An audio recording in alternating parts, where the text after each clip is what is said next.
Okay, good afternoon. Thank you for the opportunity to share our work on comparing numerical results between preprints and peer-reviewed publications of COVID-19 trials. So first, I will give a brief overview of the COVID NMA initiative, which, as a callback to the last comments, is a living systematic review whose home base is an online platform. And our work is centered around this project.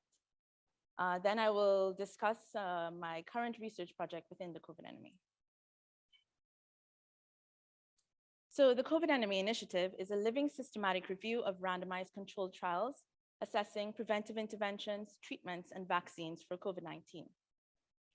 It relies on a complex process whereby every working day, electronic databases are searched, and as soon as a new trial is identified, data extraction and risk of bias assessment are done, followed by analysis and grading of the evidence every 2 weeks.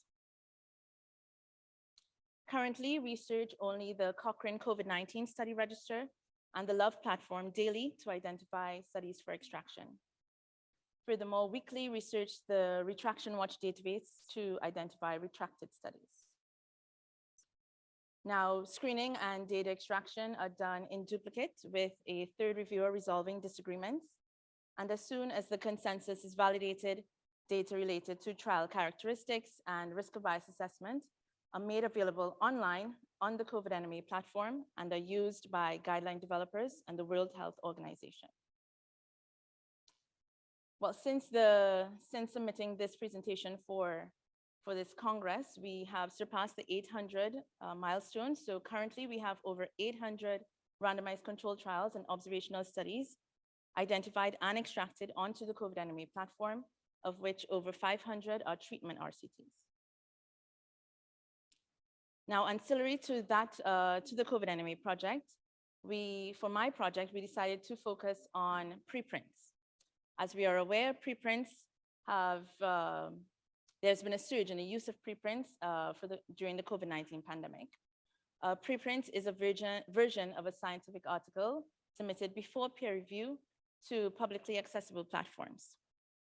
Journal publications, on the other hand, as we know, are peer reviewed, but this takes time and results in a delay in the accessibility and distribution of data. And due to the demand for faster and wider access to scientific knowledge, preprints have become increasingly popular. One example is medRxiv, which is a preprint server for health sciences. Article screening takes about 5 days versus the months it would take for journal publications on average. However, misinformation can be extensively spread due to use of preprints. One such example is an ivermectin preprint that was posted to Research Square, and this was retracted due to concerns of plagiarism and major problems with the raw data. So this raises questions on whether preprints are reliable. So the goal of this study was to compare numerical results extracted from preprints versus related peer-reviewed publications to inform inclusion in living systematic reviews. For this cross-sectional study, we utilized data from the COVID NMA database and included only pharmacological treatment RCTs that were originally posted as preprints and subsequently published in peer-reviewed journals. The database was searched on February 3rd, 2022. And we excluded any type of study that assessed preventive interventions and vaccines and that moved from interim to final analysis between the two sources. So we considered all the critical clinical measures defined and extracted in the COVID NMA database. So these included clinical improvement at day 28. Clinical improvement is defined as at least a 2-point improvement on the WHO clinical progression scale or hospital discharge. We also considered WHO clinical progression score of level 7 or above, which essentially equates to intubation or death, all-cause mortality, incidence of any adverse events, and incidence of serious adverse events. We investigated discrepancies between the initial preprint and its related peer-reviewed publication. So these discrepancies included a change in the value of the effect size estimates, as well as a change in the direction of the effect size estimate. We also considered the addition or removal of outcomes. Furthermore, we calculated the delay between the preprint post and its subsequent publication in a peer-reviewed journal.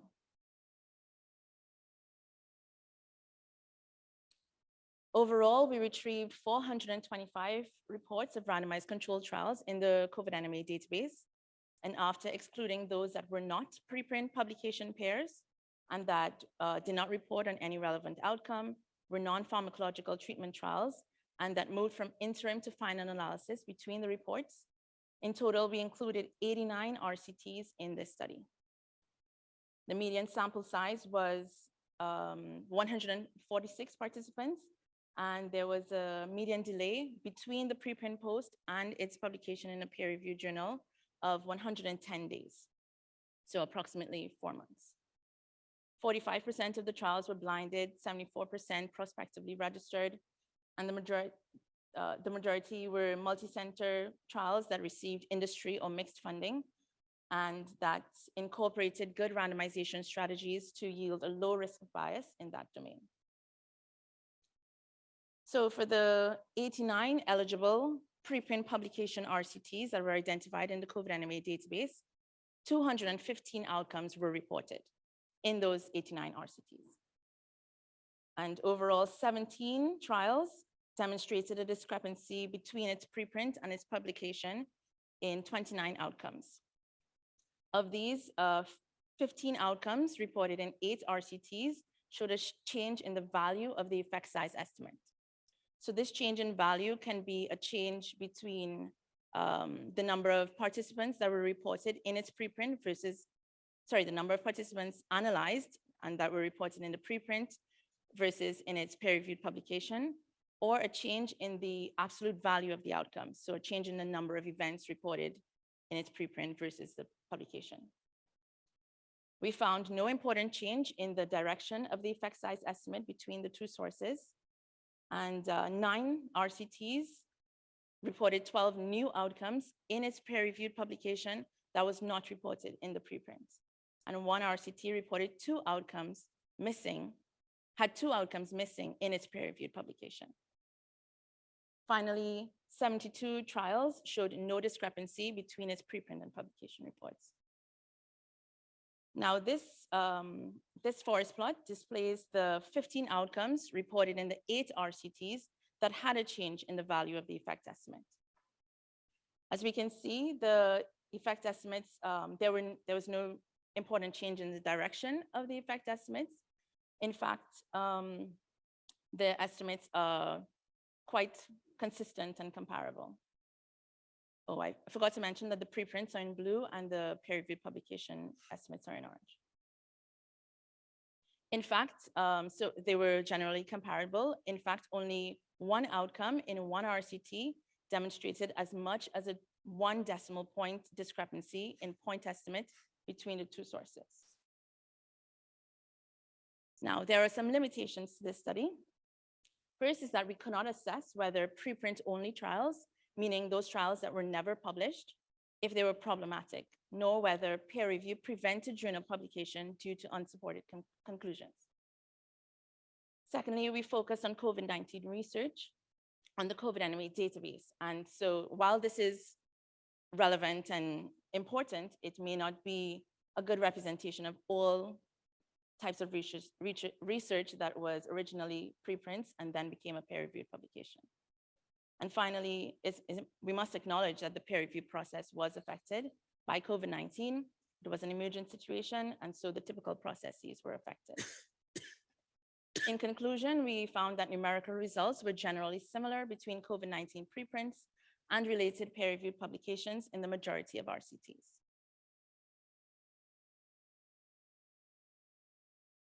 And finally, I'd like to note that we do plan to conduct research to determine factors associated with publication of preprints in a peer-reviewed journal, as well as conduct a meta-epidemiologic study to evaluate whether effect size estimates differ between preprint RCTs and RCTs published in peer-reviewed journals.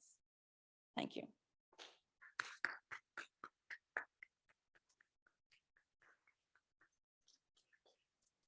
Thank you. Got a question right here. Hi, Mario from Stanford. Can I just get a little bit of clarification? You said that you excluded interim reports, but then you said that you had 8 studies with sample size increases. Wouldn't every study that had a sample size increase be in a way an interim analysis? No, so we excluded those that, for example, if in the preprint, they were an interim report, and then in the publication, it was the final report. But typically, for the question, if there was a difference in the sample size, it was not a big difference. So, and it was actually described in the publication that it was still an interim report. So it was probably due to data cleaning, or that's could be one of the assumptions that we can make. But it was not a big difference in the sample size. Thanks. Another question. Thank you, Anna Marušić, University of Split. Thank you, very nice study. I just wonder if some of these studies were published with a open peer review so that the reviewers' comments were available, and whether the peer review or statistical peer review influenced the difference. That would be interesting to see. Yes, and that's also something that we plan to, that's a great question, first of all. It's also something that we do plan to acknowledge and research. The impact of these community peer review, perhaps like PubPeer and those sorts of platforms, and how they can impact the results or the change in the results in these COVID-19 trials. Yes. Thank you. More questions? Not anything online? Not yet?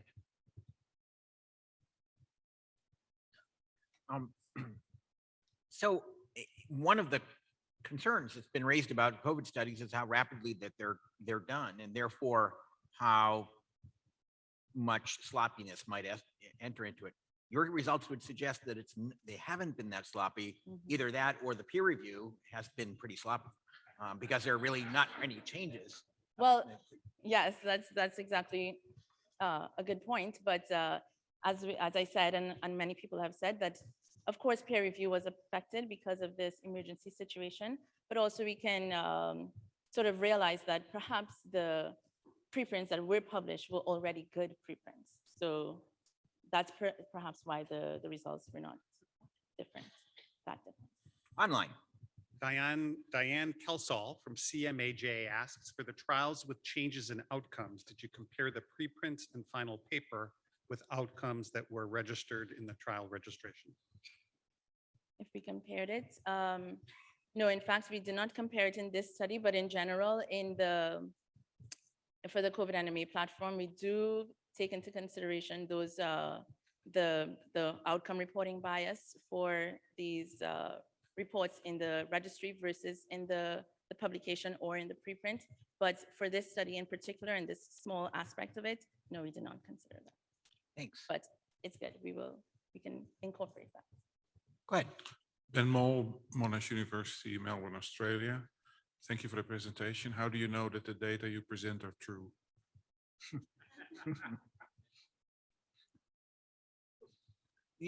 Because it's Are you asking about the data, the metadata, or the data? The original data, so the published data and the preprint data. Right. So just to be clear, I'm not accusing you or anything, course right? not. You just look at what's I am out well there. aware But you're my not question is, accusing how me. do you know what's out there is actually true? Well, to be fair, these preprints were all published in peer-reviewed journals. So the peer reviewers were all involved in the process of deliberating whether the data was true. So, But I mean, I've listened carefully this morning, but I'm going to challenge you there. pardon? I'm going to challenge you there because I think there are large parts in the world where research is done. Research is done both 2 times between quotes, right? Research between quotes, and it is done between quotes. But how do you, that is done without any government. So who is actually testing that what you synthesize here together is true? Well, I guess for the purpose of my study, I just have to go with the trust that this data is true. Your Honor, I have no further questions.